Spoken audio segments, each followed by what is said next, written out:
Et maintenant, nous allons apprendre à coudre en utilisant la machine.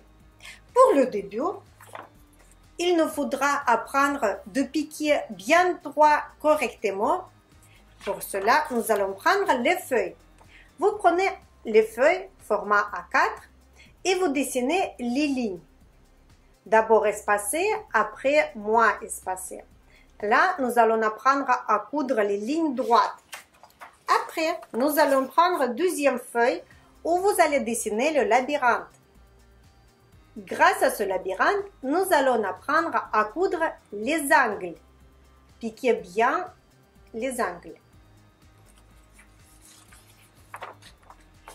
La troisième feuille, nous allons dessiner et nous allons piquer les courbes. Et sur le quatrième feuille, nous allons apprendre à piquer les ronds.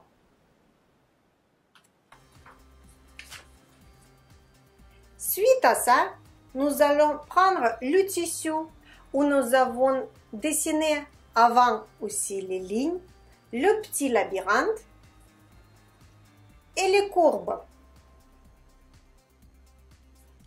Et vous préparez aussi deux bouts de tissu ou un grand bout de tissu où nous allons piquer dans le tissu. Maintenant, nous allons prendre notre première feuille et nous allons mettre première ligne dans le petit trou au milieu de pied de biche. Quand nous allons appuyer sur la pédale, il ne faut pas regarder où l'aiguille va piquer. Il faut voir toujours un repère sur le pied de biche et jamais sur l'aiguille. Nous commençons notre couture toujours quand l'aiguille est dans le tissu, dans ce cas-là, dans le papier. Avec la main gauche, on soutient notre feuille et avec la main droite, on va tenir la feuille pour qu'elle aille directement et bien droit. Nous allons monter pied de biche.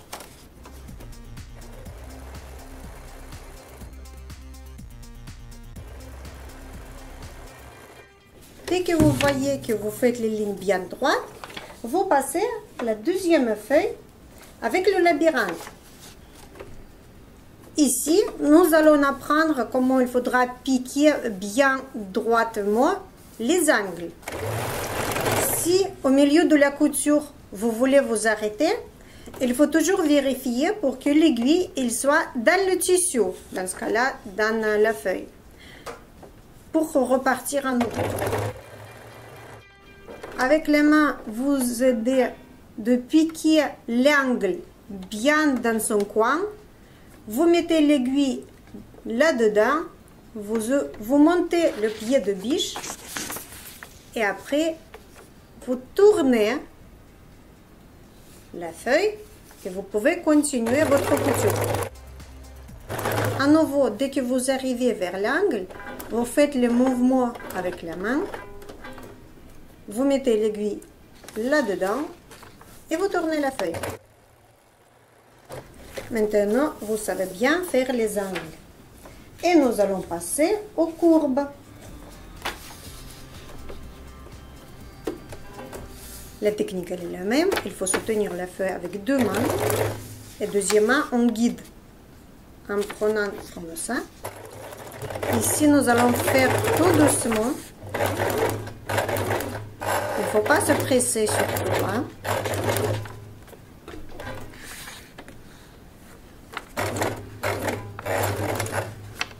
Si vous ne faites pas confiance en votre pied pour l'instant, vous appuyez trop fort, vous pouvez faire les mouvements qui ne sont pas du tout rapides avec vos mains. N'hésitez pas pour ne pas gâcher le résultat. Et quand on s'arrête, n'oubliez pas, s'il vous plaît, que l'aiguille doit être toujours à l'intérieur pour repartir à nouveau. Voilà. Quand les courbes sont faites, nous allons passer à la dernière feuille et nous allons faire les ronds. En général, c'est la même chose que les courbes, juste que c'est le arrondi, il est tout le temps non-stop. Et ici, surtout, il ne faut pas se presser.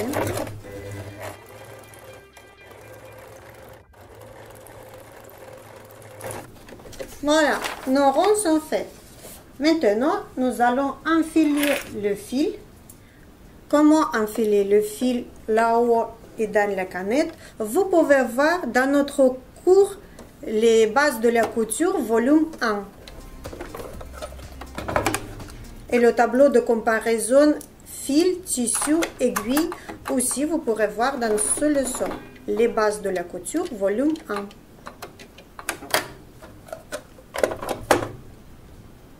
Et maintenant, nous allons procéder notre travail sur le tissu. On va commencer au bord du tissu.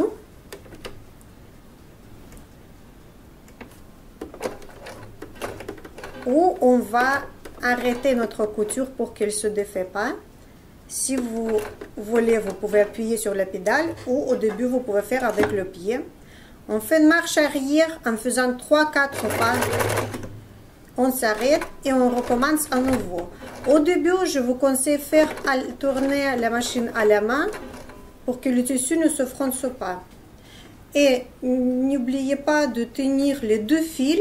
Si le tissu elle est fragile, le tissu elle est très fin. Si vous allez tenir avec les deux doigts le fil ici, ce fil ne va pas faire les boucles sur l'envers du tissu. Et nous allons coudre. On s'arrête au bout du tissu. Il ne faut pas piquer en vide. Jamais il faut piquer en vide. 3-4 piqûres en arrière. Et on revient. La machine, elle n'aime pas quand vous piquez avec le fil en vide. Nous allons couper les fils de suite pour que la couture soit bien propre. Et nous regardons notre résultat. On voit que nos coutures elles sont bien fermées, elles ne vont pas partir. Et la couture elle est jolie. Maintenant, de même façon, nous allons faire les courbes. Nous allons commencer dès le début. Après, n'oubliez pas de continuer toutes ces lignes.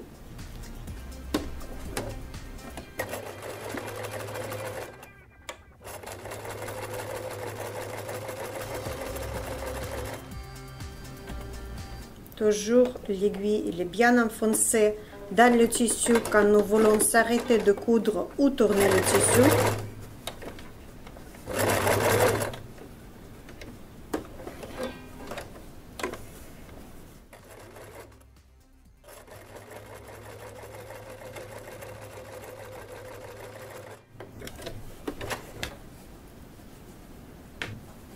Et nous regardons notre couture. On n'oublie jamais de faire l'arrêter la couture.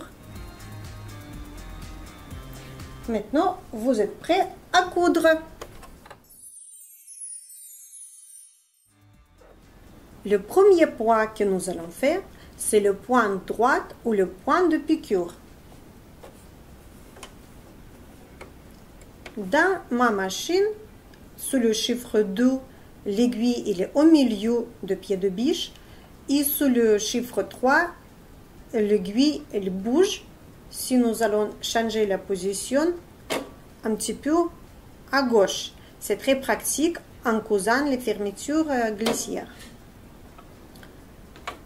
Pour faire cette couture droite, comme vous avez déjà bien appris dans le feuille et en cousant sur le tissu, nous allons commencer, je vous conseille toujours commencer à la main, faire 2, 3, 4 points, piqûre, de faire marche arrière et on revient à l'avant et en appuyant tout doucement sur le pied, nous allons coudre.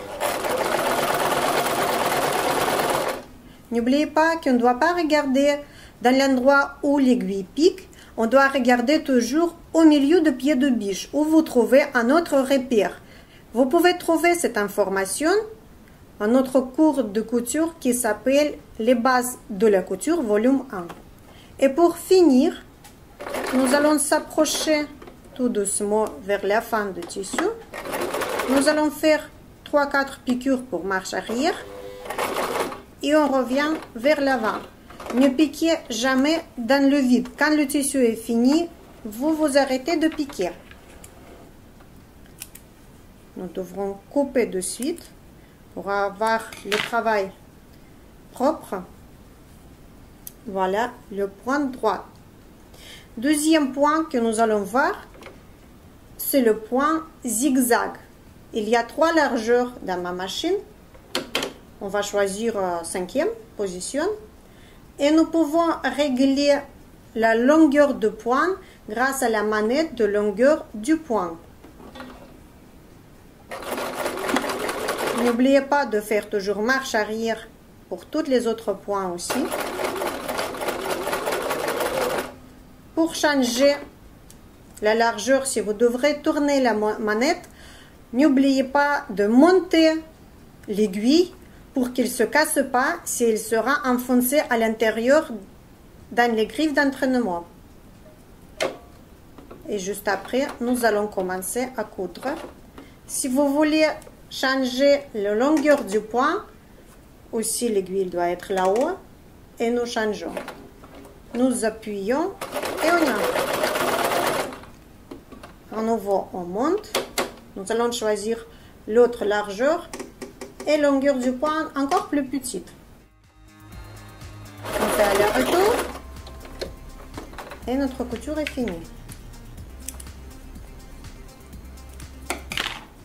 Maintenant, nous allons voir la couture plus grande, plus petite et encore plus petite.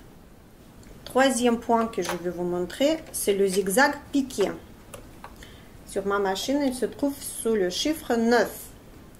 Ce point s'utilise pour les coutures des tissus élastiques, pour les élastiques et surtout pour les tissus fins si vous ne pouvez pas utiliser le zigzag classique parce que le tissu va s'enrouler dans un petit rouloté, on peut dire.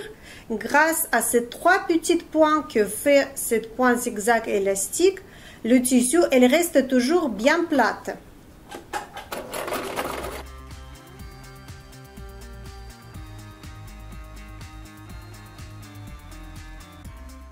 Et nous allons voir cette couture en plus petit format et en plus grand format. Comme vous voyez, elle fait toujours 3 points.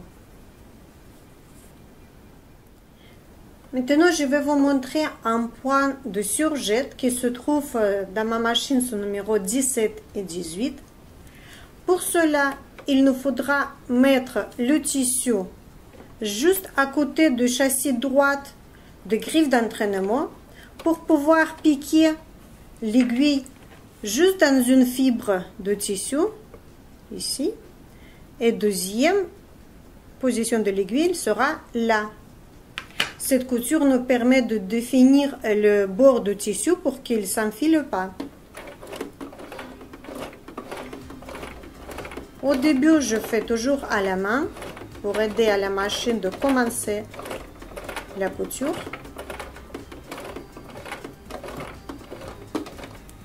Et maintenant, on y va.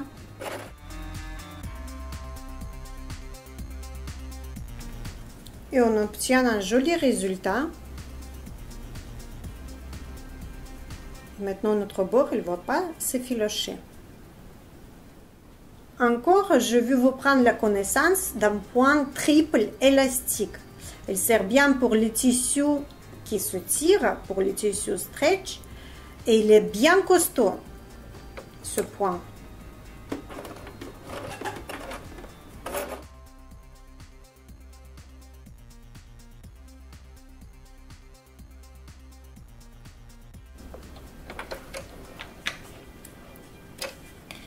Si vous n'avez pas de fil pour l'ameublement, je vous conseille de faire la couture triple. Grâce à cette couture, toutes les housses ils vont se tenir très bien et pendant longtemps. Après, dans les machines, il y a toujours les points décoratifs. Sur cette modèle, il y a quelques points. Sur les autres plus modernes, il y a toujours plus. Vous pouvez donner liberté à votre imagination grâce à tous ces